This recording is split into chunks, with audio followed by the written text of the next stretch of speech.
LSSN family. Thank you so much for coming to our Tame the Flame event brought to you by our amazing donors who raised over $6,000 so we can get Dr. Corey Babb to come and talk to us about flare management.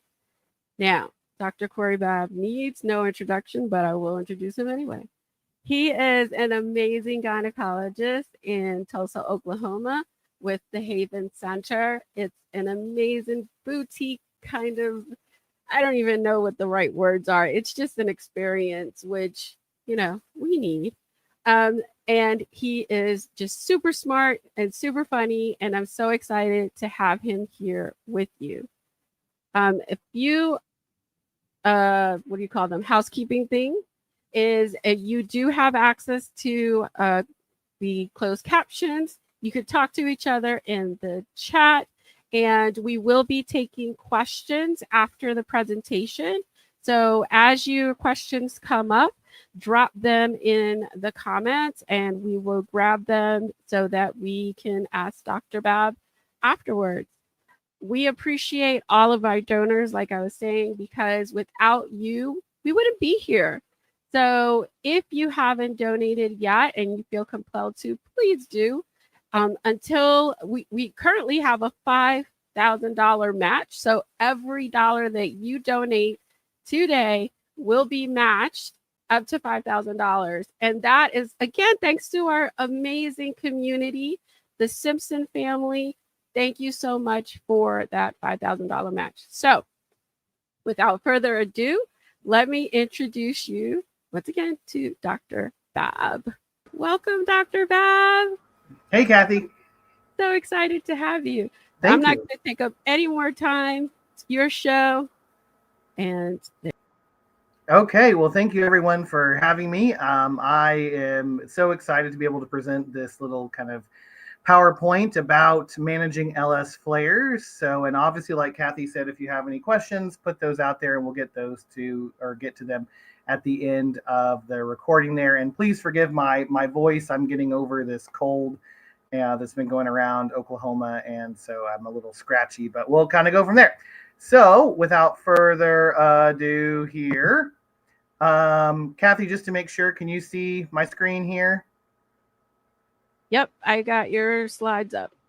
Great. Okay, so we're going to get started here. So obviously we are going to be talking about lichen sclerosus flares, what we can do to help that. So kind of on this slide here, what this presentation is, we're going to talk about common lichen sclerosus symptoms and really how those symptoms kind of come together when you have a lichen sclerosus flare. We're going to also talk about therapies that you can do to help address those symptoms. And that's everything from different environmental changes, lifestyle changes, medications, all sorts of stuff like that. And then obviously just kind of this disclaimer, and I've used this in a presentation before, but this Shakespeare quote, all that glisters is not gold, from the Merchant of Venice. So everything that goes on the vulva isn't necessarily LS. So just kind of keep that in mind too. So what this presentation is not, obviously, is the end-all be-all of lichen sclerosus symptoms. You are a unique individual. Your symptoms are unique as well. Obviously, while this is educational, this is not a substitution for proper evaluation.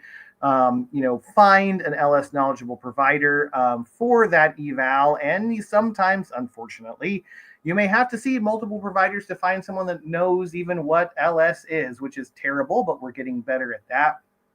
And then also, these are not the end-all be-all of all, treatment options. There are things out there that are being newly researched. And so that's really exciting too. So anyway, so first of all, we want to talk about what really is a flare. So flare usually will manifest with a sudden increase in your lichen sclerosus symptoms.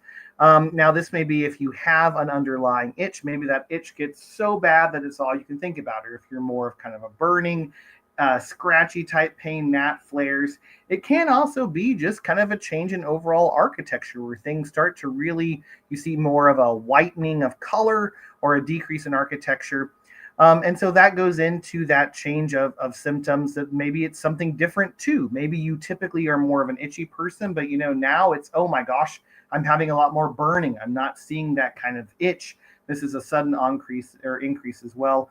And we can also see that any of those symptoms there, they may just get exacerbated, not only with lichen sclerosus too, but if you have other types of autoimmune conditions, you may notice that these go hand in hand. So if you have something like uh, autoimmune issue that affects your joints, like rheumatoid arthritis, lupus, things like that, maybe those symptoms flare too. So it can be a worsening of just current symptoms in general.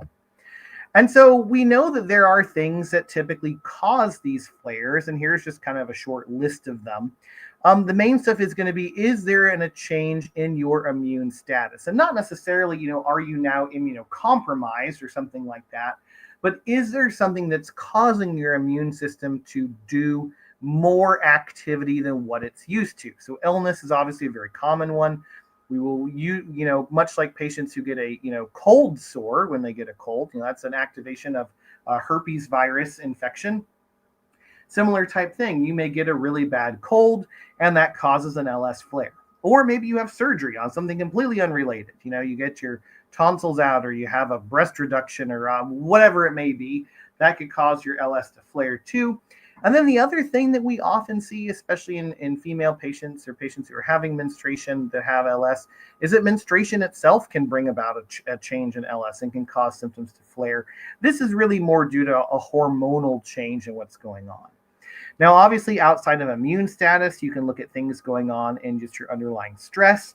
Life stressors, they talk about kind of the main life stressors out there, whether that's going to be a change in relationship, marriage, divorce, things like that, death in the family, birth of a child, moving, change in job, change in substantial income, things that factor into that overall kind of stress bathtub that keeps getting filled up.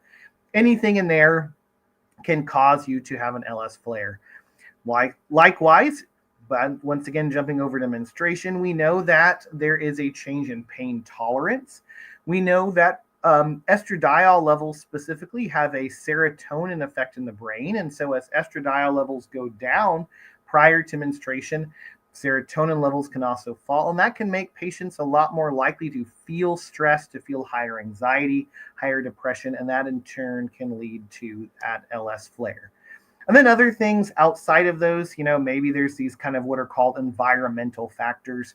Maybe it's something in your diet. You didn't know that you had a gluten sensitivity, for instance, and now you ate something that had lots of gluten and that caused a flare. Or maybe you started on a new medication and that changed stuff in your gut, microbiome or things like that, and that caused a flare. So there's not an exhaustive list of flare, etiologies or things that cause them, but pretty much the underlying theme is that if it changes the status quo for your life, that can be something that causes that flare. So anyway, there's kind of a little bit of a base overview, if you will, of all of those things. Now, we talk about symptoms, these typical big flare symptoms. I have called these the 4 P's of LS symptoms. We have pruritus, which is the medical term for itching. We have pain. We have our peeing, which is our dysuria, and then painful penetration, or things related to sexual activity or just penetrative activity just in general. So first of all, when it comes to itching, which for most patients is either kind of the first symptom they have of LS or one of their most bothersome symptoms, it's always a good idea to talk about, first of all, why are you having this itching and what's the flare that is causing this? So we know that with itching itself, there are 2 different things that are really causing that itch, if you will, to happen. So in our peripheral nervous system, we have these things called C fibers located in our skin. And then we also have these C fibers that are in our spinal column too. And if something goes along and causes those C fibers to trigger, that is going to send a signal up to our brain, and it will initially translate that signal into an itch.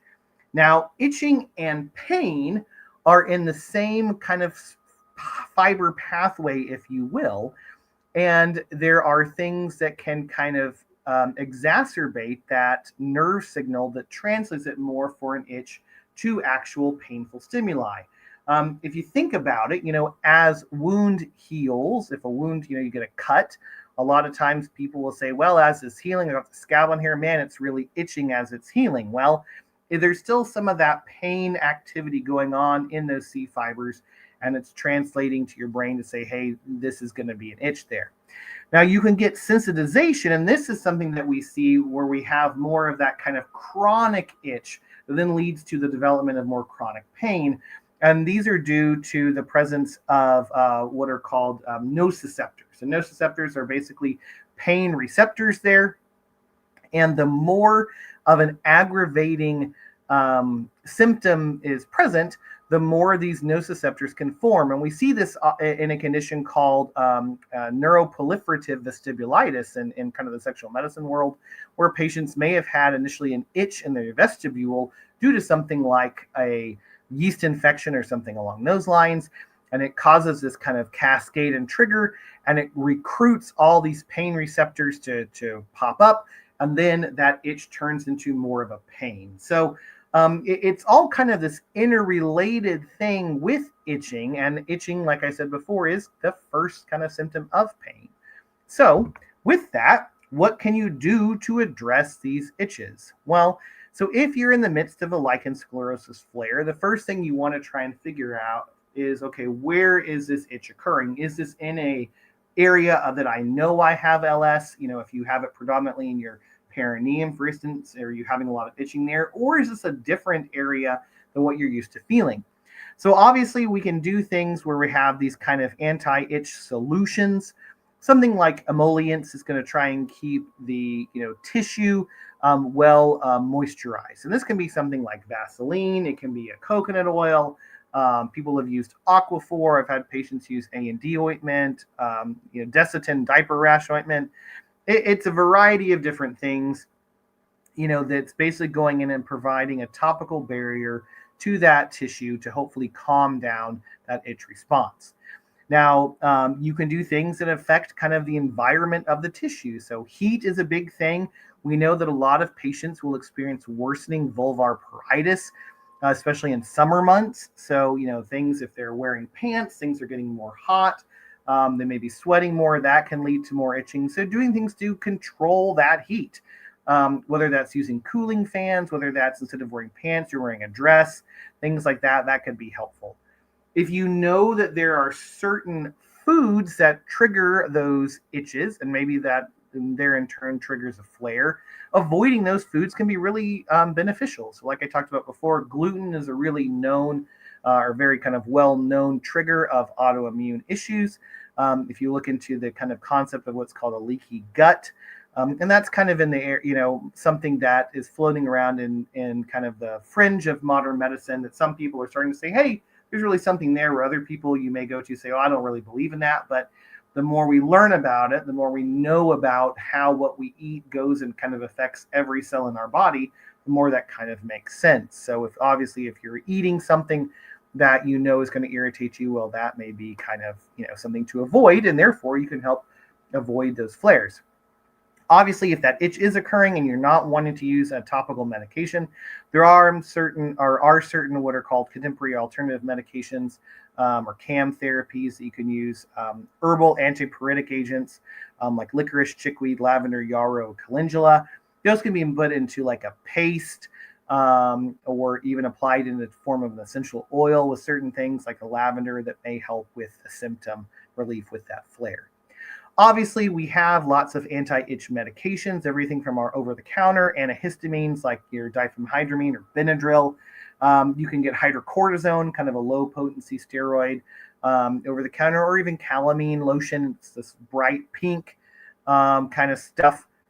And then there's our topical steroids too. The mainstay, as many of you know, in terms of lichen sclerosus treatments are going to be our ultra-potent steroids. And typically we're going to want to use those in an ointment form just to help them get and penetrate that skin really well. But those can be helpful in addressing that itch. And then you're in a flare, you may have to increase the frequency of your steroid application. So if you're on a maintenance dosing, using it, twice a week or so, well, maybe you go to every other day or maybe even back to once a day for that steroid application. Obviously, if that's not working or you're getting in really substantial flares or having things outside of just the vulva, more oral or even intramuscular injections of antihistamines or steroids may be done. And this can be everything from different dexamethazones or prednisone injections for the IM stuff, or prednisone oral, Singulair, which is an oral type of leukotriene inhibitor that can influence itching. So different ways to kind of go around and treat that flare in the itching that you may have. Now, this is something just to kind of think about, when you're thinking about itching, and maybe can help you resist that urge, because we all know that is a huge thing when we itch. Here's kind of our itch scratch diagram, and we get our itching over there on the left, and our body says, hey, you got an itch, you got to scratch it. So you go and you scratch it, and maybe once or twice you're like, oh, that feels kind of good. But then you do it again, over and over again, and oops, now you're going to get some damage to the skin barrier, and that can cause everything from just localized infection in worst case scenario to just the introduction of different irritants into the skin, which in turn causes irritation, which in turn causes more itching. So that's one of the things that when you're talking about an itch flare, if you will, something to consider. And this sounds kind of silly, but we'll often have patients wear gloves, especially, or mittens, actually even more so, when they sleep. When we're awake, most people can do a fairly good job of controlling that itching urge. But if it's present during the day, it's going to be present at night too. And oftentimes, as you may know, it's worse at night.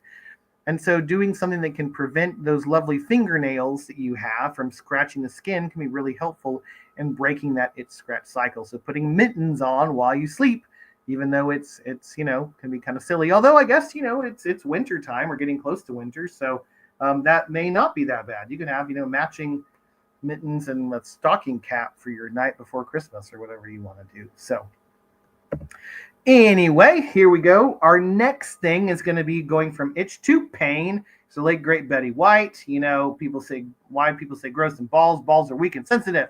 You get tough grow vagina. Those things take a pounding. I love that quote for her. So, but anyway, pain by itself is really interesting, from a purely neuroscientific standpoint, like what actually is pain? Why do we feel pain? So the official definition, pain is a distressing feeling often caused by intense or damaging stimuli, and our body has, evolved to have pain to keep us out of dangerous situations. You think about it, if something hurts, we don't really want to do it, and you learn through this kind of process called neuroplasticity that doing that painful activity, whatever it may be, will hopefully keep you from doing it in the future. I've often used the example, I don't want to shut my hand in a car door because I know it's going to hurt. Same type of thing. Well, in developed countries, pain is the most common reason for physician consultation. Kind of interesting there. We know that it interferes with quality of life and activities of daily living. Literally, pain can end up running people's lives, and everything they do is based around how much something hurts if they're dealing with it. And so there it interferes with everything you do or want to do. And so if your flare symptom is pain, that's a really horrible thing. If you're the type of person that's normally active, doing things, going out with people, you may find yourself, bedbound because it just hurts so bad to get up and move around. So from a neuroscientific standpoint, once again, this is what's really going on with pain. We've got kind of our two different fibers that are translating pain. We've got our alpha delta fibers there and our C fibers. Now, these are going to have different types of pain. One is going to be more of our sharp, stabbing type pain. The other is going to be our kind of dull, achy, you just slammed your knee against a table leg type of pain. But regardless, when that happens, those fibers get compressed. They send a message to the dorsal root ganglion that's lying outside of our spinal cord.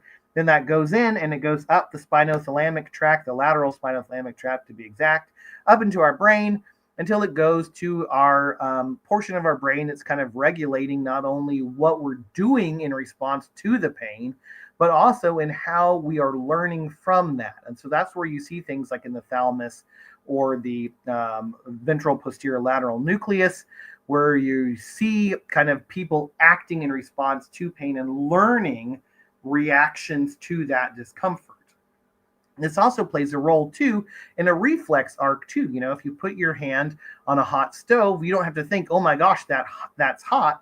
That's because you do get this kind of reverse loop down there in when you get to the dorsal root ganglion that says, "Hey, pull that hand away from that stove." So, how do we treat this? Now we've learned about it. When you're in a flare, what can you do to help deal with this pain? So, obviously, we have kind of three different ways of looking at this.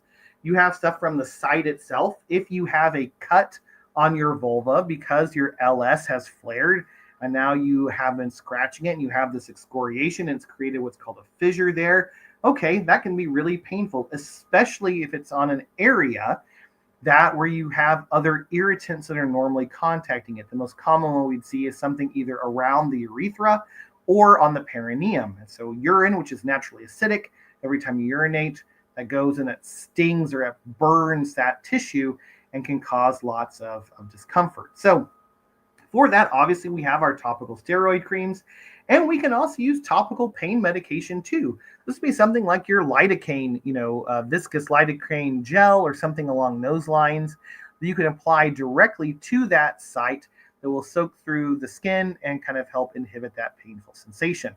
Now, you can also inject that site too with that same type of medication, whether it's a steroid or an analgesic.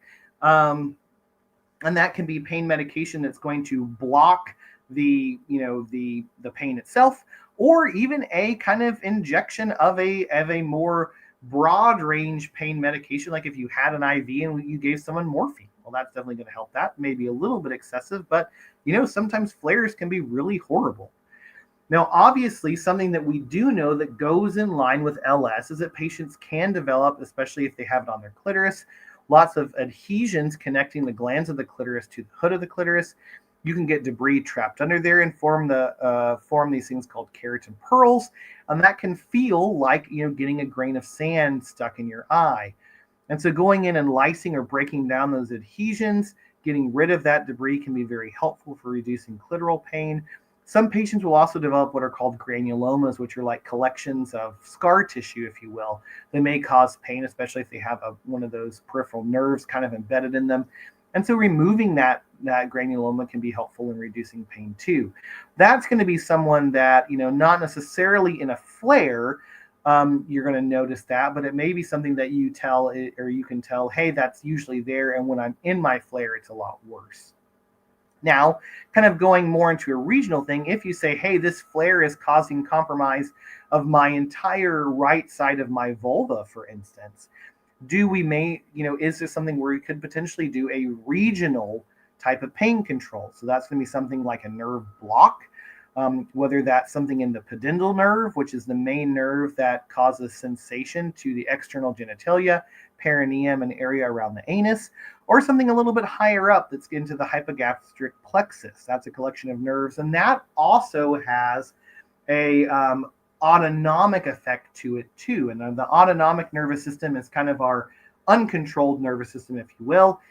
Two main types are fight or flight or sympathetic nervous system, and our rest and digest, which is our parasympathetic.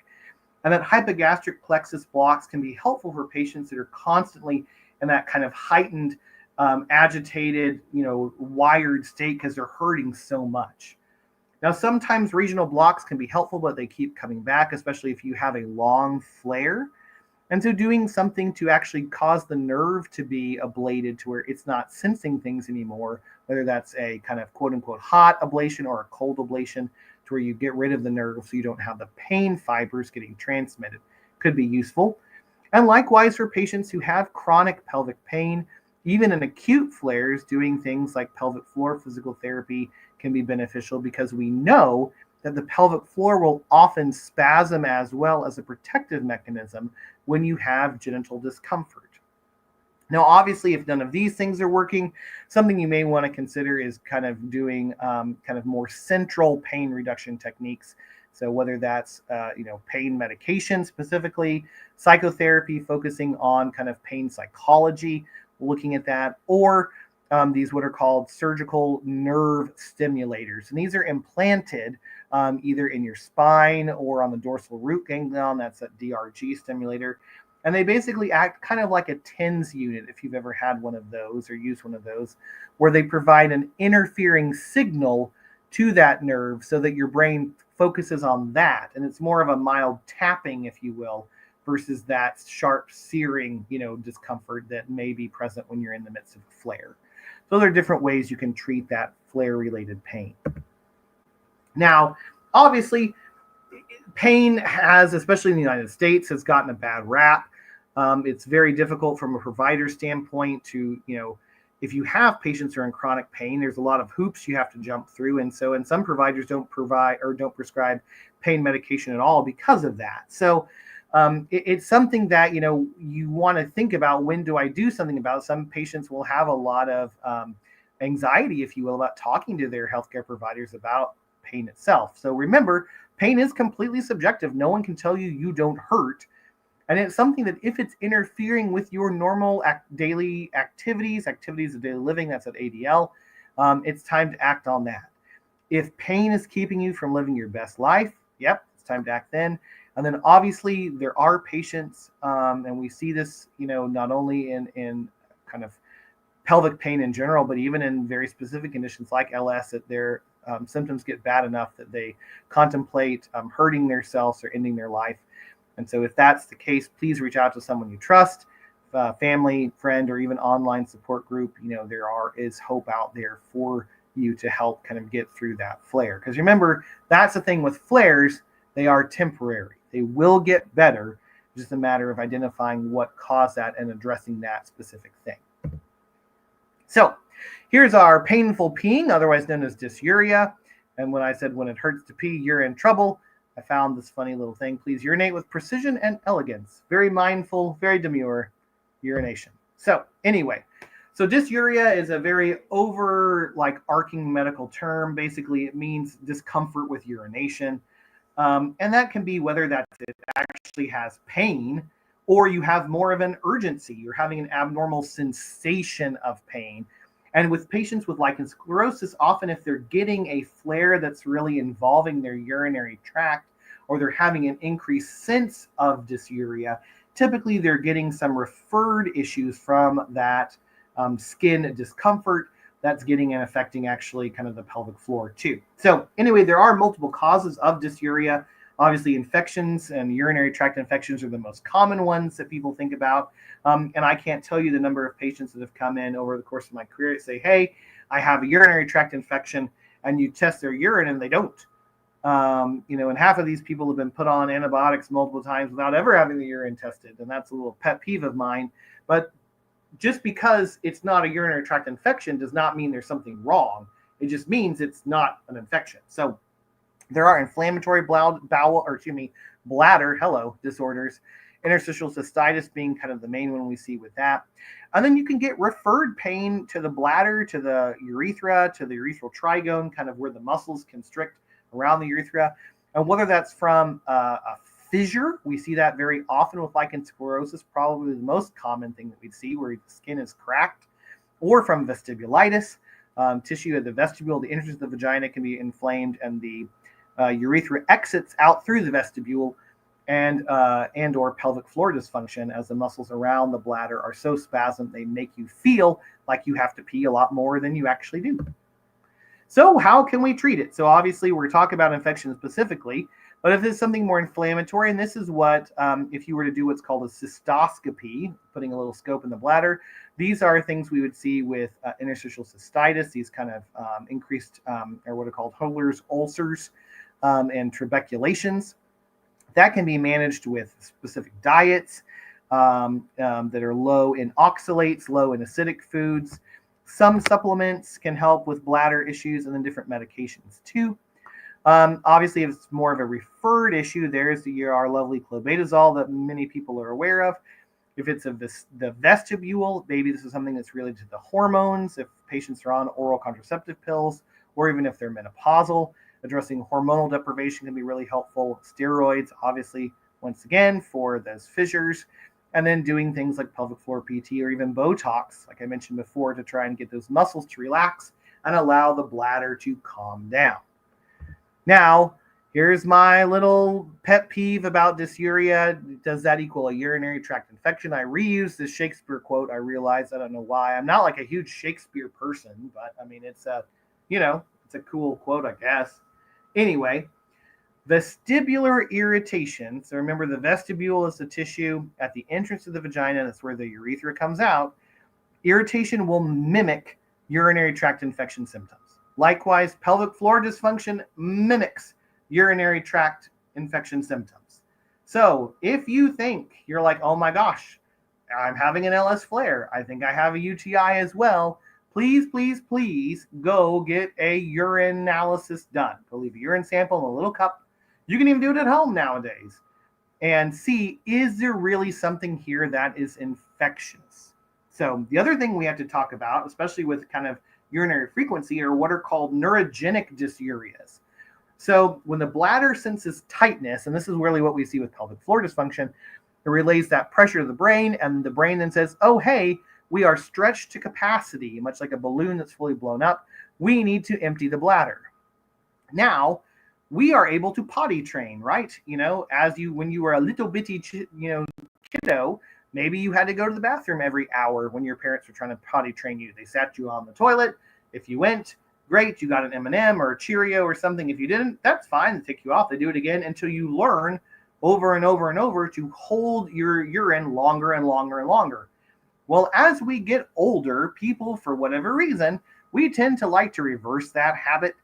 And as many of us are getting up in the middle of the night, because that's what happens, it seems like, when you turn 40, you may say, well, I'm up already, I might as well pee. Well, the more you do that, the more you're training your brain to say, hey, I should go to the bathroom when I'm at this capacity of bladder fillage, if you will. Not when I'm at my full capacity, like, oh my gosh, I need to pee. And so as time goes by, your brain starts to learn, oh my gosh, we're at 50% capacity. Better tell so-and-so it's time to go to the bathroom and you need to pee. And that can get worse. I mean, I've had patients in here that when they're on LS flares or having LS flares, they may pee every hour on the hour.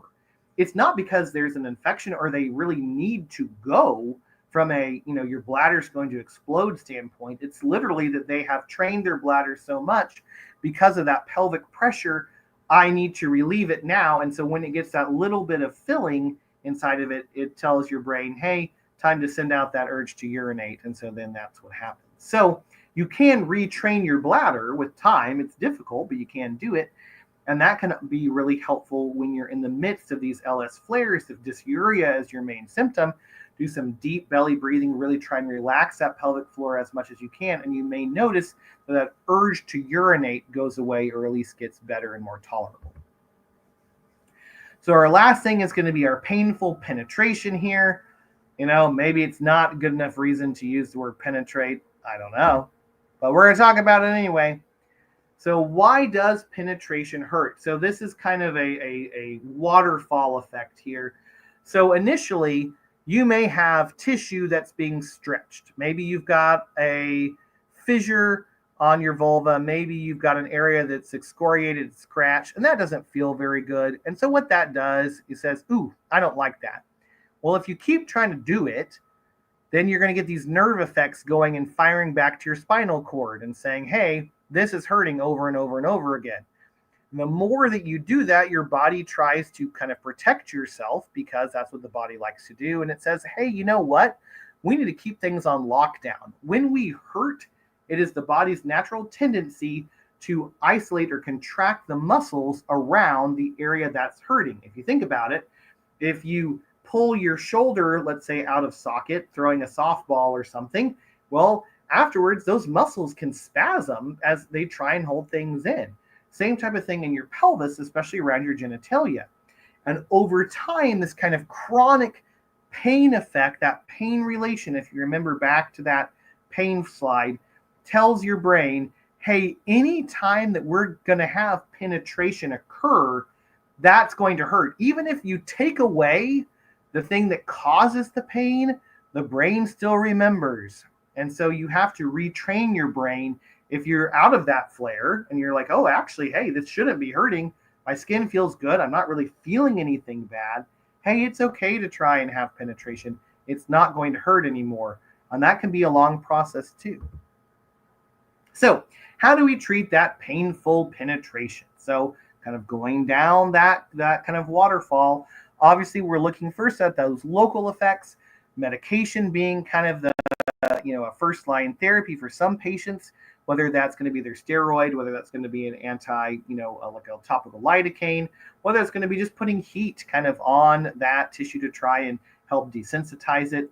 Obviously, if you have an area that, the brain is kind of has been hardwired after many years to think this is hurt, doing dilator therapy can be really helpful because that dilator touches that tissue and tells your brain, hey, this is a very innocuous, harmless thing.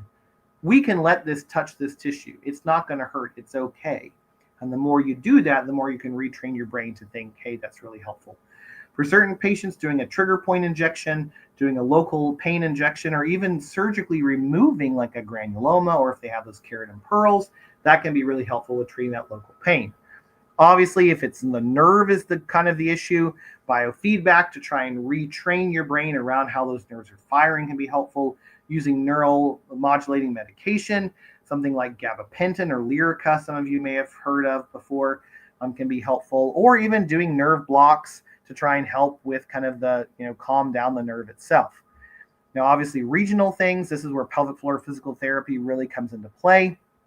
Maybe we're also doing muscle relaxers in the form of a vaginal suppository or pain medication in the form of vaginal suppository that's really just going to hit the pelvis there. Likewise, you can be doing injections into those pelvic floor muscles with things like Botox, or even doing kind of more regional steroid injections too if you have a lot of bad trigger points. And then obviously, if this is something that's gotten up to the brain level, we need to desensitize it up there. We need to work with our psychotherapy colleagues to try and get that brain to say, hey, penetration is okay. Now that we've gotten the flare calmed down, we can resume that normal activity if you want to. So obviously, here's a question. Does painful penetration mean LS? No, it doesn't, but they do often go hand in hand. It can lead to painful penetration, but it doesn't have to, especially if you're good at maintaining and controlling those main symptoms. And when you have flares, recognizing, hey, this is a flare, it's going to get better, we can work through this. There won't necessarily have to be the long-term psychological effects. So, in kind of a recap of our 4 Ps, obviously, if it's just an itch, if that's your main kind of flare symptom, figure out what's going on. Is this something that's related to a local spot? Is it peripheral? Or is it more that you've kind of sensitized things and you need to do something kind of more with that central itching? That's where something taken like an antihistamine may come in place. Start off using emollients or environmental changes, getting out of those pants into something more like a skirt or a kilt. If you're a guy with lichen sclerosus, you can rock your kilt.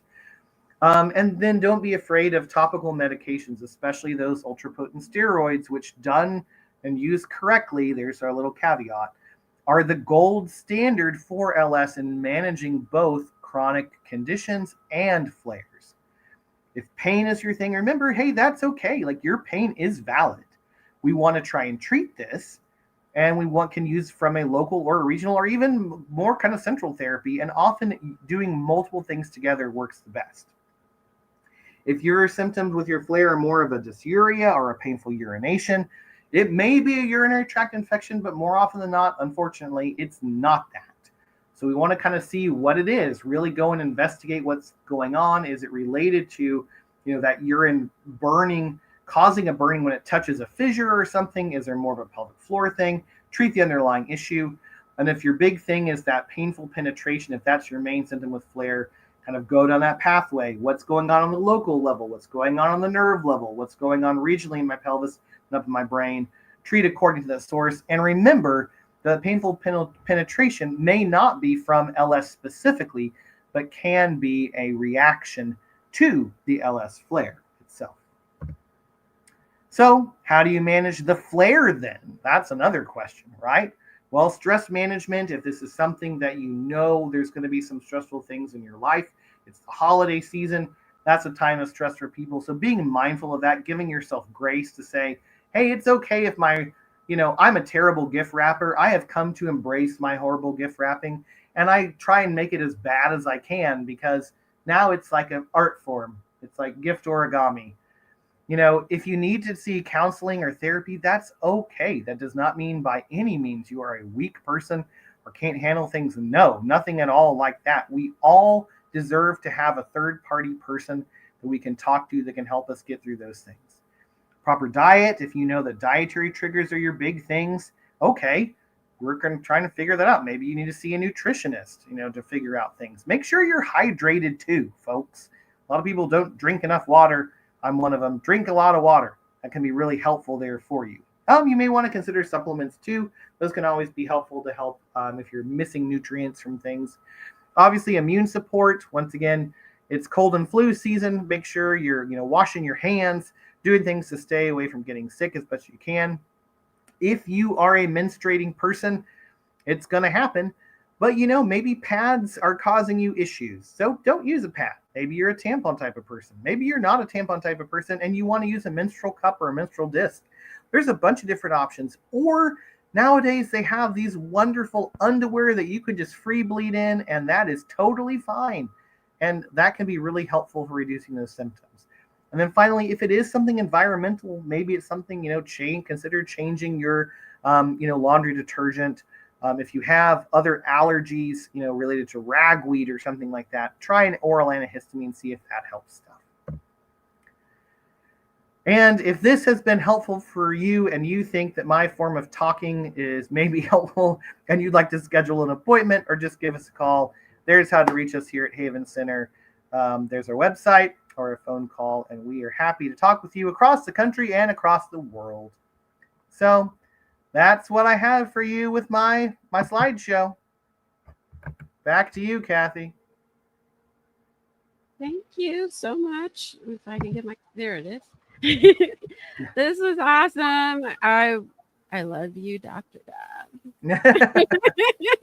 You make everything so like you go into the science, but you make it easy to understand, which is really cool. Thank you. So we are starting to get some questions here. Okay, so great. I'm gonna go ahead and pop some of them up. Yeah. Here's our first one. Okay, so how long is a long flare? I had one summer that for 4 months. Is that long? That is a long flare, yes.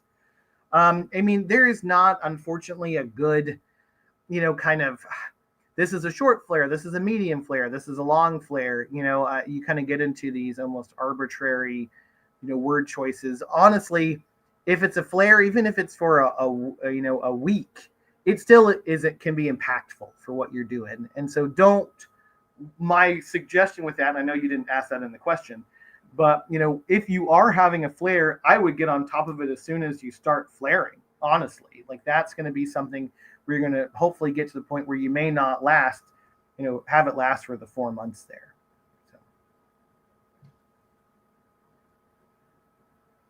So if having UTI symptoms but your analysis is negative, how should the attending doctor proceed with treatment? Should you see a urologist? So that's a great question. So what we will typically do if we have a patient who has UTI symptoms, but that like kind of dipstick urine is negative, we'll send it for culture. That's a cheap and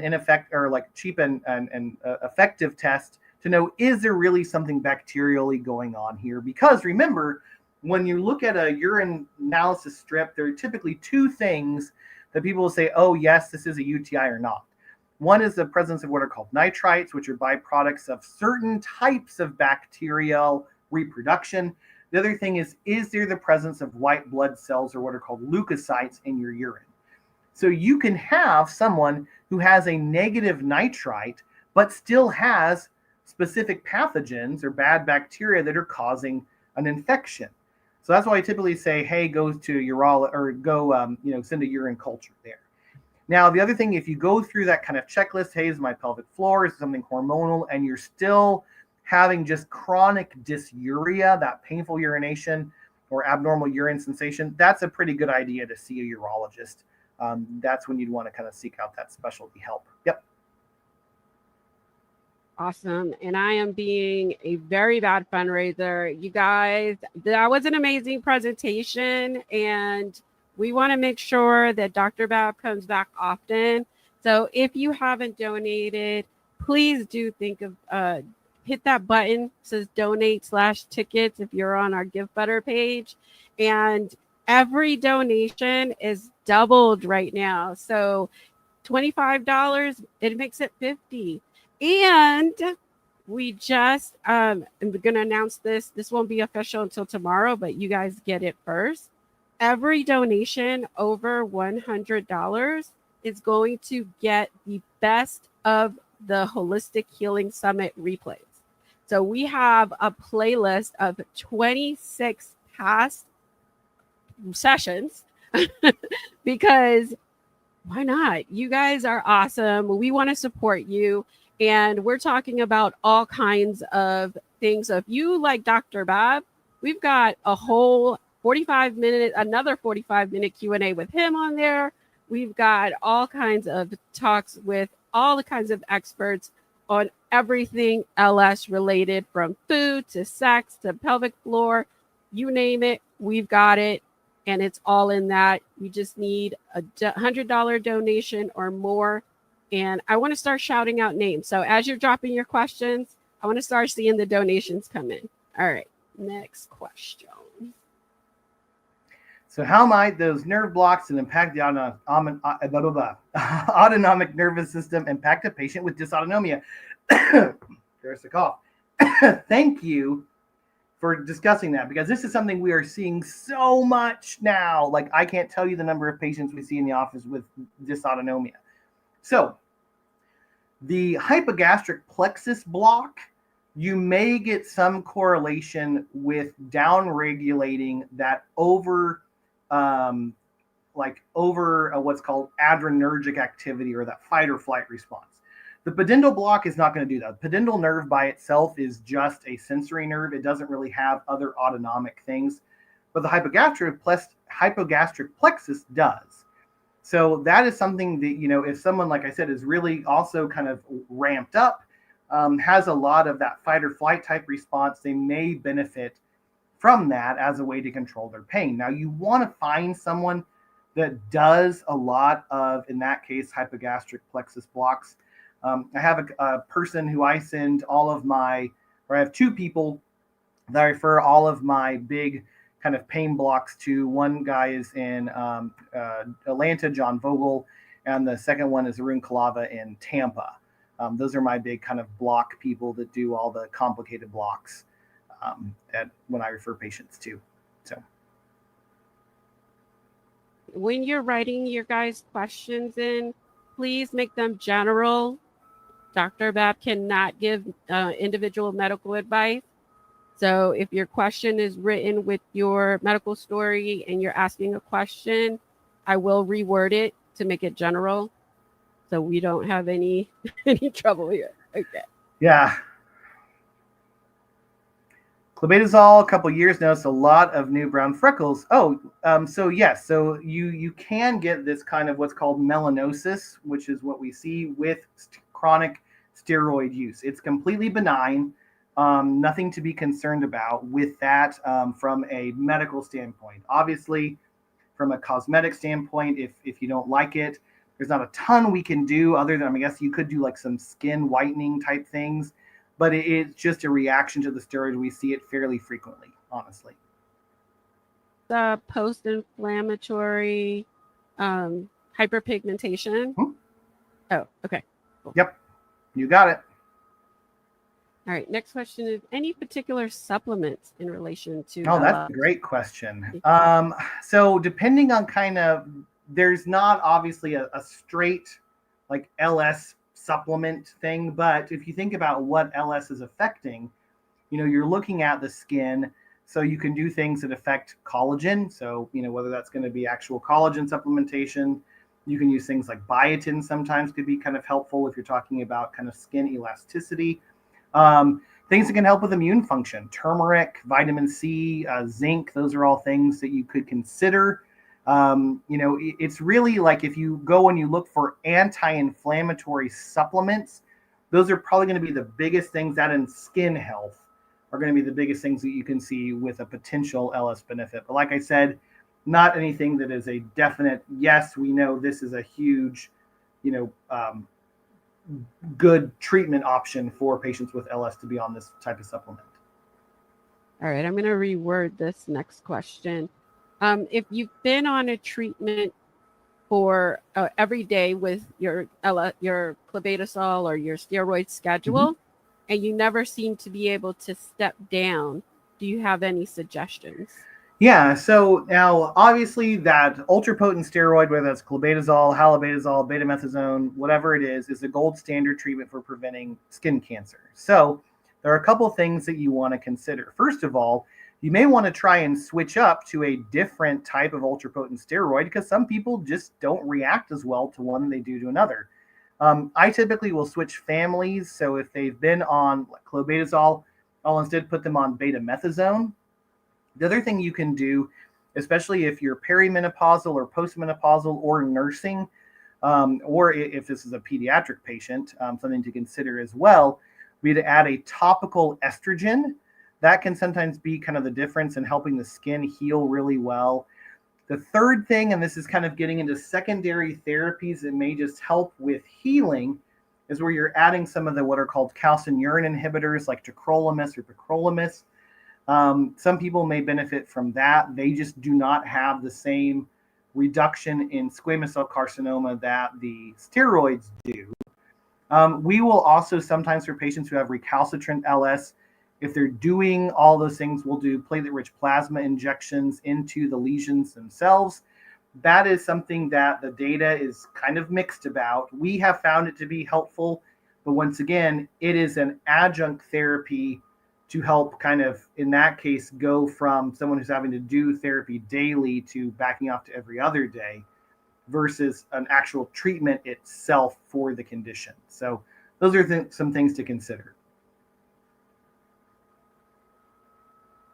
Okay. So besides treating with clobetasol and topical hormones like estrogens and testosterone, what will be done to help with the architectural changes, reabsorption? Are there procedures or treatments to address this? So the short answer are there are things out there that some people have used. Are they considered like the definitive gold standard for architectural changes? No. But this is where you're getting into some of the kind of things like platelet-rich plasma. I've seen some people show pretty impressive results using radio frequency kind of, treatments, lasers, things like that. It's really a mixed bag, though. You just have to, be cautious and go to someone who does a lot of this for LS patients. I wouldn't go to, like, no offense, but some of the places that are like, oh, we do the, PRP for, facial rejuvenation, and say, oh, let me try and do that on your vulva if you're an LS patient. So, but those are where you're going to see some of those kind of patients who will say, yes, this really helped. You will also see people that say, I didn't do anything. So it's your mileage may vary. Is it common for LS to present with loss of subcutaneous fat affecting tissue at deeper layer below the skin? Oh, okay. So, I mean, in severe LS, you are going to see that flattening.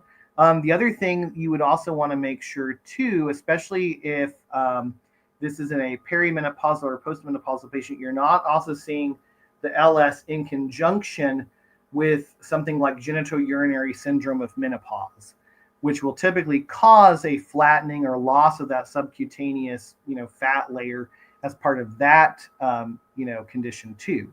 So that would be my thought with that.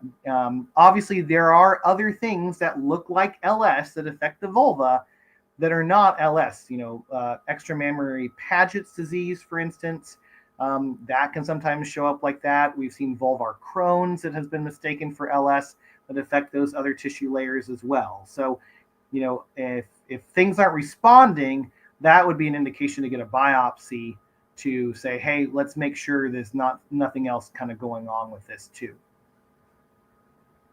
Does eating a low oxalate diet help us figures or help keep LS more under control? A lot of people say it does. And that is, once again, your mileage may vary. You get into the realm of nutritional or kind of dietary inflammatory, modulators. And obviously, if you're reducing those, that can be really helpful in reducing your symptoms or your flares. Does menopause affect LS? Yes. Are there hormones or treatments that vary from menopausal state? So, for a lot of patients, like I said, if you are menopausal and you have LS, or really if you're menopausal just in general, there really is very, very little reason to not be on a vaginal estrogen. The health benefits for vaginal estrogen therapy in menopausal patients so far outweigh the risks associated with it that for most, I mean, that's kind of going to be the standard of care here as we kind of, over the next few years. So to answer your question, 100%, we will often put patients who are menopausal, who have LS, if they're doing once a day clobetasol, for instance, we'll have them do their clobetasol in the morning and do a topical estradiol at night 2 to 3 times a week, depending on what's going on. Or if it's really severe in the midst of a flare, for instance, even nightly for that. You can do topical testosterone too to different parts of the vulva. That can sometimes be helpful. But estradiol for the menopausal patient is often the balm they need to really see a good reduction in their symptoms. What if your flares don't have itch or pain, but only visible sign changes like hypopigmentation or redness? So no, that can be a flare too. Remember, kind of talking about what a flare is, it's kind of a worsening of your normal, symptoms or signs. So yes, you can see, especially if you notice that something goes on to where, you get respiratory illness and, oh my gosh, I'm seeing a lot more redness, a lot more irritation, a lot more things. Yeah, that can be a flare too. And so you want to kind of go and start to treat that, even if you're not getting kind of that clinical symptom like the itching or burning or things along those lines. Eczema, could this be possible onset? That's a great question. So eczema as there's a thing that's called lichen simplex. So remember lichen sclerosus, we also have lichen planus, these lichenifying disorders of the vulva, which can result in a thickening of the skin, much like lichen on a tree. Lichen simplex used to be called and it sometimes can be called I just totally blanked on the word. It's basically a neurovulvitis where the nerves are really agitated, so it causes that itching. So eczema has a same type of presentation outside of the body too. And so yes, there is kind of a thought that if you have eczema already or had it as a child, you may be prone to develop LS later in your life. And those same things that you use to treat eczema can be used to treat LS too. So, a lot of people won't do clobetasol, although you can for eczema, but you can use it for that. Dupixent, which is a new type of medication for eczema, there have been some clinical trials that have shown some really good promise with LS for that in treating that too. So yes, you can treat them in a similar way, and they do have some connection going back to the actual underlying skin change. So like I said, so the PRP, I'll talk on that first. We do PRP injections, like I said before, as adjunct treatment for lichen sclerosus. It is not primary therapy. It is more to address symptoms and to help kind of the treatment that we're doing kind of work better, because it's helping kind of with tissue turnover and healing. Borax for me is not something that I typically recommend. I know there are patients that swear by it.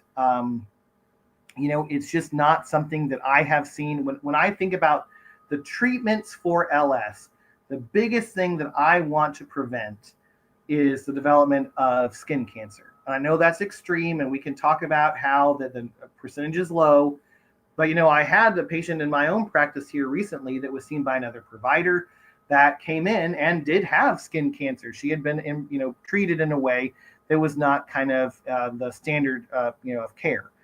So I want to, that is always my main thing. And I have, much like even with calcineurin inhibitors, which are considered second-line therapy for LS, they don't show that reduction in skin cancer. So I always want to have that as my main treatment option. So that's why I tend to, I'm not one that recommends borax, because I don't have the same data that I have for that I have for other different therapies. High rates of dysautonomia and correlation with hypermobility Yes, yes, yes. Okay. um, so obviously the hypermobility, EDS, MCAS, dysautonomia, those are all in this lovely circle that goes together. Can the LS losses be confused with hypermobility stuff? So from a tissue histology level, if you're taking a tissue sample and you're looking at it under a microscope, some of the things that we see with LS specifically, we are not going to see in hypermobility patients if you were to do a tissue biopsy of them. So from that standpoint, no, that's not something that you'd see. Now, if you're talking about symptoms, obviously patients who have connective tissue disorders may have very velvety skin that easily tears, that is scratched and can be irritated. If they have MCAS, okay, maybe they have a heightened sensitivity to things, and that's causing that itching or burning. And so the symptoms can definitely mimic each other. But that is, once again, and I haven't talked about it with this kind of discussion, but Kathy knows I usually harp about this. The way to really diagnose LS is with that tissue biopsy. And so that's where you're going to have a patient that you're going to say, aha, this issue right now that I'm biopsying, this is lichen sclerosus versus whatever else it may be. Often get checked for cancer in that area. I mean, we do for our LS patients, we do 2-month regimens. So if they come in, if it's a new onset, new diagnosis, we'll put them on daily clobetasol typically. We'll see them back in 2 months. If things are looking good, they're symptom free, we're not seeing any signs of active disease, we'll switch them to every other day for 2 months, come back in. If they're still looking good, they go to twice a week, kind of maintenance dosing. And some of those may try once a week if they really are good. Once we get to that kind of maintenance dosing, we're seeing them every 6 months. So that's when we're doing actual skin evaluations. We're looking. So that's my protocol. Obviously, I'm a little bit biased because we see lots of LS patients and things. So we're always maybe more hyper vigilant. But I would say at least annually, if not twice a year, are you actually having someone check your vulva and really see, from a professional standpoint, and you should be doing monthly vulvar exams just on your own to look for things. Main symptom of vulvar cancer, honestly, for a lot of patients, it's just that they have a spot that's not healing. The last one that I had, that was her main issue. Basically this one spot that just kept, she was trying the different things, and just wasn't going away, wasn't getting any better. It was bleeding, it was being irritated, things like that. So it's not like an overarching, oh my gosh, this is, here is cancer symptom. It's more of this really isn't changing when we're doing the therapy.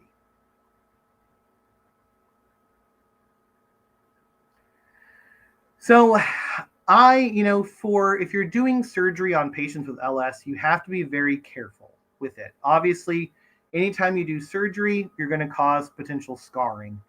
I mean, really, we try and avoid doing surgery on patients with LS unless it's an absolute necessity. I've done one dorsal slit clitoral hood procedure on an LS patient, in the past year.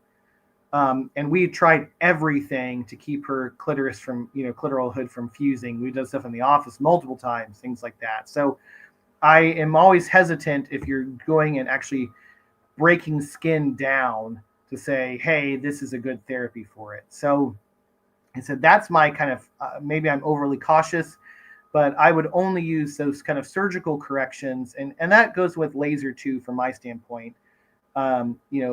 Like kind of last resort, you're just not getting a specific effect. Like in that case, that patient was having continual clitoral pain because she kept getting keratin pearls underneath her clitoris just because it kept fusing. So that's why we end up going in and actually, opening things up kind of more of a permanent standpoint. We're getting a lot of questions on JAK inhibitors. Yeah. So if you can talk about that versus other treatments and that's the new stuff. And that kind of gets into, I mentioned Dupixent. That's the trade name for it. It's kind of something in the new line. But basically, JAK inhibitors, just in total, are working on kind of immune function. And you're seeing patients who are going through trials that are really getting good, reduction in their symptoms with it. Now, these are typically injections. There are other ways to do them too, depending on what you're talking about. But that is in my mind, if I'm kind of thinking ahead, where I bet we will see the majority of LS treatments being geared in the future. The big thing that they're going to have to prove over and over again is, do you see that reduction in skin cancer? The other thing is that they're new medications. They're expensive. Insurance companies don't like to approve them. Clobetasol, betamethasone especially, is pretty cheap. And so that's going to be the other hurdle to get over, to say, hey, LS is a big enough issue that you're going to have an FDA approval for this condition. And we could talk about that soapbox all day long. But that's my thought on those. Oh, a shower routine. What would a shower gels or just with water? So that's a great question. Now, definitely, I do, when you talk about vulvar hygiene, I am not opposed to patients getting some soap or shower gel, especially if it's unscented, on their hands and rubbing it on their vulva, things like that. You do not need to take like a loofah or anything like that and scrub that tissue to town by any means. That's for anybody. Letting especially soapy water kind of run over the tissue can be fine too. Some people will get a lot of cake discharge in the infralabial sulcus, the area between the labia majora and labia minora. And so making sure that area can be clean is a good idea. But once again, you do not need to scrub, very aggressively to keep your vulva clean. But I do think it is a good idea to make sure you're doing some form of hygiene practice, because dirt can get in those little teeny scratches, and the last thing you want is a cellulitis from that. So, but too strong for your skin. So that's a really interesting question. And the idea of skin thinning, you will often hear from patients, or from, patients may tell you this too, but other from providers that are not as familiar with treating LS. Those of us that do this a bunch, I cannot think of a patient who's been on an appropriate steroid regimen that has had skin thinning. Now, and even with the ultra potent steroids. Now, how much you're using, you really only need, I've got a pin here. It's got a little clicker thing. I will tell patients to put about, I don't know if you can see, maybe like that much, this end of the pin here, once it's clicked in, on their finger, kind of like a pea-sized amount there. You can kind of see that there. And if you rub it in really thoroughly, that's the thing with the ointment, it will spread. And doing that once a day even is not, like I said, I have never, knock on wood, had a patient that had skin thinning from that. But typically the skin thinning patients are patients that have been told to use it, 2 or 3, 4 times a day. I had someone recently that was told 3 times a day. And that just isn't, the data doesn't support that. So that would be my kind of thing with that, if you're doing it correctly, there shouldn't be a too strong of a steroid for, especially the labia majora, the thicker, squamous tissue. Like I said in the PowerPoint, that area is meant to take a beating. And so you're not going to see a lot of tissue breakdown with it. The BMs like constipation or diarrhea. You can have it, sure. Obviously, if you have LS and you have kind of resultant pelvic floor dysfunction because of that, because you're always kind of tight through that pelvic floor area, that can definitely contribute to constipation very much. It changes the angle kind of the anus as stool moves through there, and through the rectum, actually more so than the anus itself. But diarrhea from LS, not necessarily from that. Now, other vulvar conditions you definitely can see with having bowel issues, the most common being vulvar Crohn's. You'll often see lots of bowel issues with that. By estrogen for hormonal flares, as long as it takes to see a benefit. So, honestly, I'll tell patients with the estradiol, if they have a cream, apply it all over the vulva. It's really the dosage in that you can't OD on vulvar estrogens. Really, they're such a small dose. So you can apply it really all over the vulva. You can apply it on the areas that are flaring. How long to take effect? You have some patients that if they have not been on any type of vulvar estrogen, you start them on it and they may notice changes within, a couple of weeks. Obviously, if you're doing it already and now you're increasing the rate with you're doing it, due to a flare, you may, notice something sooner than that. But hormonal stuff takes a while to build up in the tissue. So typically, if you're starting from scratch, we tell patients to expect around 6 weeks before they notice any type of hormonal change from a vulvovaginal application of it. But obviously, your mileage may vary sooner than that. I just want to go back to the other question about the bathroom issues. Yeah. In our Best of Holistic Healing Summit, we have a whole hour presentation all about bathroom issues, pelvic floor, and things that can help from a really great pelvic floor PT. So if you haven't donated yet, get that.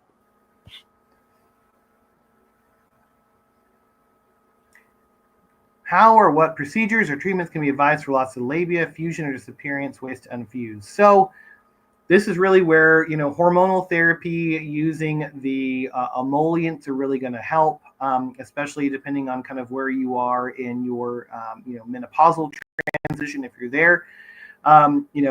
Making sure that there is adequate estrogenization to the labia, and then just kind of gently kind of making sure they're staying in their separate areas can be really helpful in keeping them from fusing together.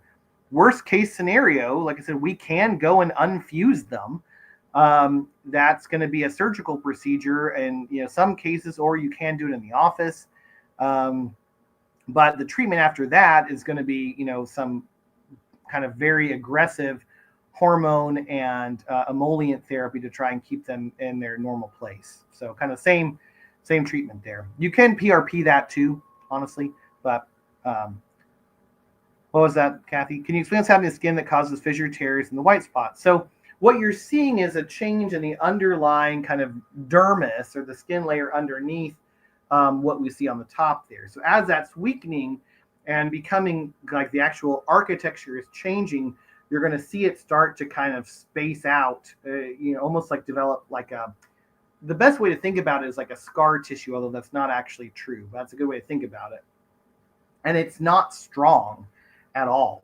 It's actually very, kind of easily torn. And that's why you'll see those kind of separations, usually along areas of stress in the skin. So around the perineum or on the labia, you may see these longitudinal cracks, or sometimes rarely lateral. Usually they're longitudinal. But it's basically where you've had an area that's separated. And fissures will form if that separation keeps happening over and over and over and over, and then it eventually just creates kind of this chasm. And that can get really bad to where you have this thing called a chronic granuloma fissuratum, which is its own thing. The white patches, though, where you're just seeing the underlying change as the loss of these things called reedy ridges and other histologic terms, without going too deep into it. As they are changing, they're just basically getting the surface of the skin itself and changing the way it appears. So like I said, the best way to think about it, I think, is kind of like scar tissue. That's not really scar tissue. It's much more weak and not as defined. If you have, it doesn't matter the location of the biopsy, or if you, so yes. So obviously, you want to, when you're doing a biopsy, you want to biopsy the area that has the worst or most like impressive skin changes if you're going for diagnosis. You can do it if you're not in a flare, totally, but if you have an area that is, you're like, yep, that's my main symptom area, that's typically where, you'd recommend it. So this may be on the perineum, this may be on the labia, on the clitoral hood. If it's on the clitoris itself, which can happen, I would caution you to make sure the person who's biopsying that has done clitoral biopsies before. We do our clitoral biopsies actually in the OR. because it's I do them under operating like magnifying glasses, and it's a whole different type of biopsy because it's so vascular, like the blood supply. So you can't do a typical punch biopsy and get samples out of it. You almost have to do like a shave. But it's like I said, you want to go to the area that has the most symptoms when you do the biopsy. So I said the big thing right now is that the clobetasol has all the data about the cancer reduction. That's really what it gets to, honestly, that, and it's covered. Betamethasone versus triamcinolone. So betamethasone is a stronger steroid. It's an ultra potent versus a triamcinolone. And so out of those two, triamcinolone works great for some things. It's going to help with itching. And if you have something like Lichen simplex, which does not have that cancerous progression, possibility, triamcinolone's great. And triamcinolone may help with your symptoms without a doubt. But like I said, the big thing, it just doesn't have that cancer reduction. Because in treatment schedule, missing multiple. So it can, and this is one of the things we can see that may be the cause of a flare, actually. If you're on treatment and you stop it or you miss it a bunch, your body may freak out and say, oh my gosh, what happened? What happened to this, immune flare? And then you have your flare. So it is important to stay on. I know that daily application is rough for, it's either people tend to have a problem doing daily application, or they're like twice a week, they just forget about it. So, whatever you do, make a little note in your calendar on your phone or whatever, and kind of set a reminder, or do it around a normal time you would be getting dressed or undressed, before you go to bed, get dressed in the morning, something like that. That can sometimes help with reminding yourself to do it. So that's a great question.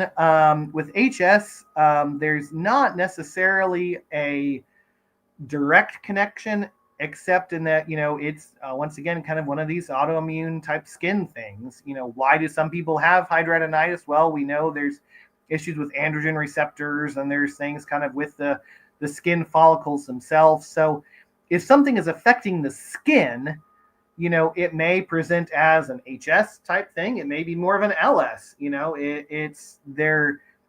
Autoimmune stuff travels in packs, unfortunately. And that's kind of where we see that connection. But otherwise, there's not a specific tie-in between the two. EmuAid. Oh, so I've had some patients that have used EmuAid before. Once again, I think if you are using it in addition to using the steroid, that's fine. That gets into the kind of therapy, treating the symptoms as opposed to treating the underlying condition. I would not do EmuAid by itself, but I think in conjunction with clobetasol, if it helps, that's fine by me. The intergluteal cleft, sure. Once again, you can use it there. Now, like I said, it's with the skin thinning, it's all about the amount of steroid you're using. A little bit of steroid goes a long way. You don't have to have that area be wet with the ultra potents. So, for those of us who aren't as smart as T, what is an intergluteal cleft? So that's your butt crack. Oh, okay.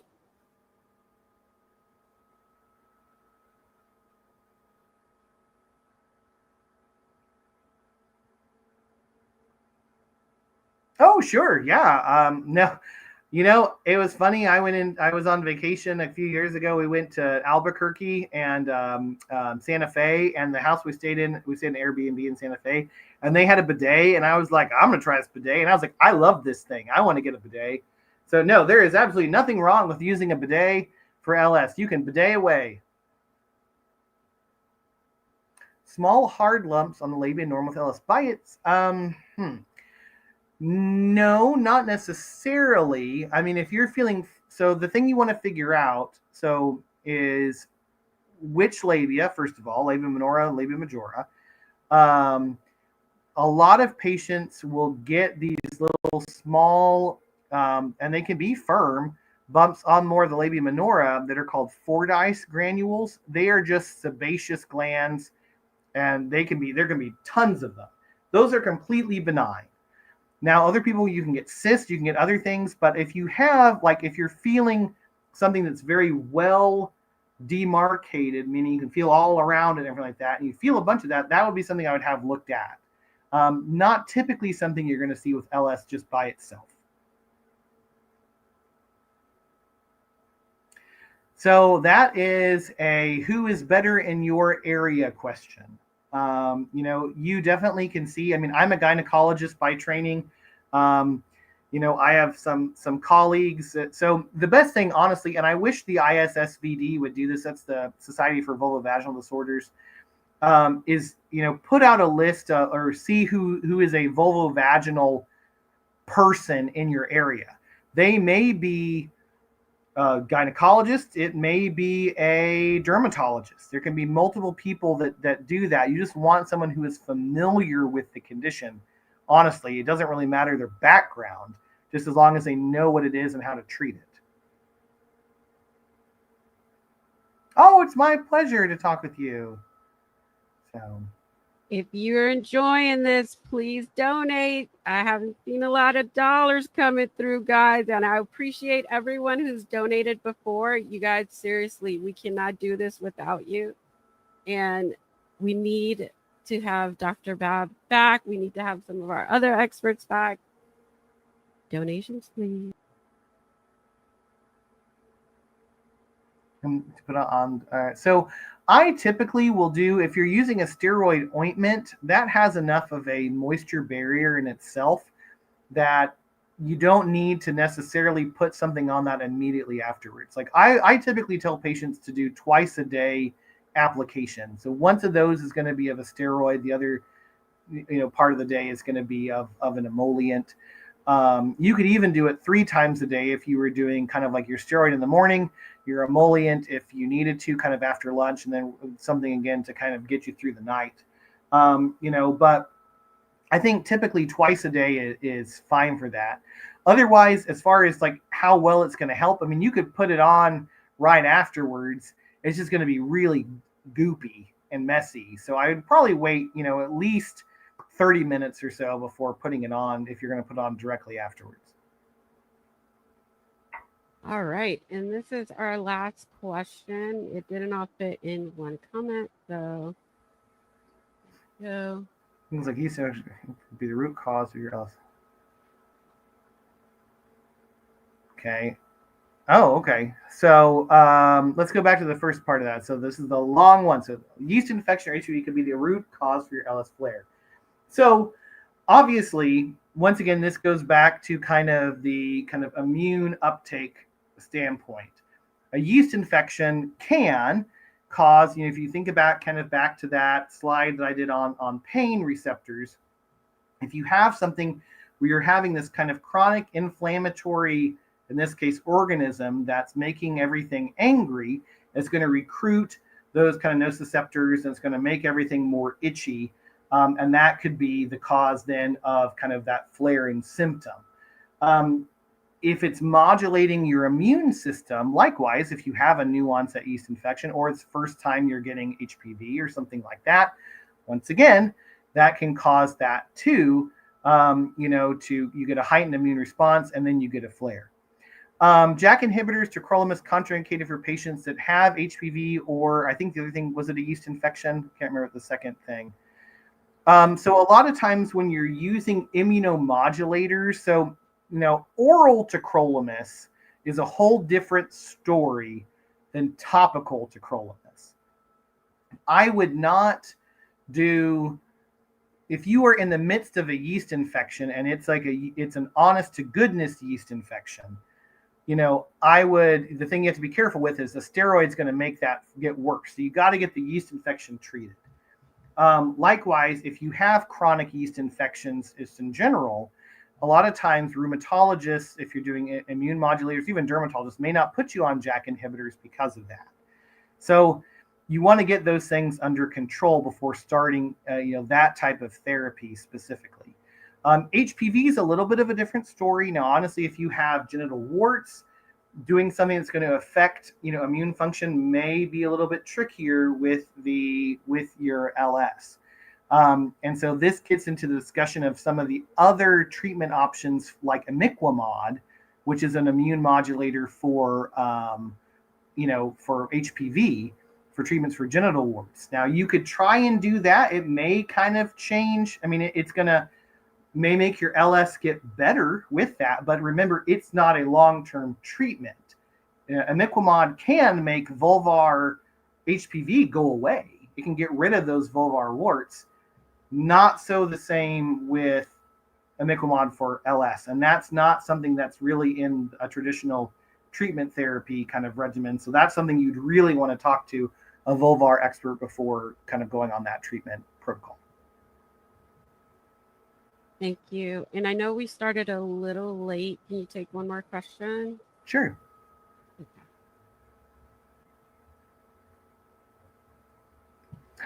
So these are those kind of what I was talking about, Fordyce granules or Fordyce spots.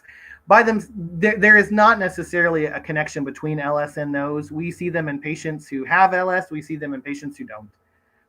They are really just more of kind of how aggressive are your sebaceous glands, really. Which cause sweat and kind of a buildup of the stuff called sebum, which keeps our skin lubricated. So, and I'm calling out T. They're either a medical student or they are a doctor. But thank you, T, for all the amazing questions. Thank you, everybody, for all of your amazing questions. Please, it really, honestly, guys, if you could do $25, listen, there are 70 people on this call.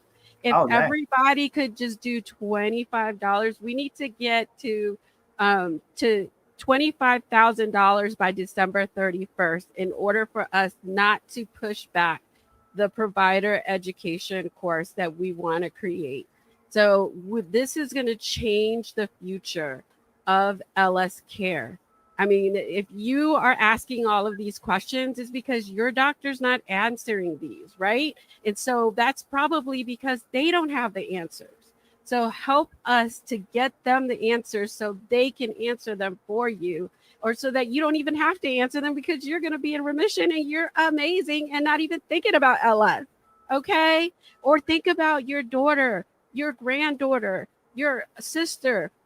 And there's a genetic component to this. It may not be until a generation or two. Do you want your future generation to go through what you went through? I know I don't. So please help us. Any amount really, really does help. And to the amazing supporters who have got us to 17,380, you guys are the best. Oh my God. Thank you so much. God, I got goosebumps. I just saw that number. And thank you, Dr. Babb, for your time. You are amazing. I love all of you. Thank you all for joining us tonight. And let's get it. Have an amazing holiday. This replay will be available on our YouTube page directly after in our live event. So if you missed the beginning, definitely go and rewatch it. You don't want to miss it. All right, guys, have an amazing, amazing night. And we will see you next time. Oh, Dr. Kraft, January 17th. We already got you for your next event. Donate today. Bye.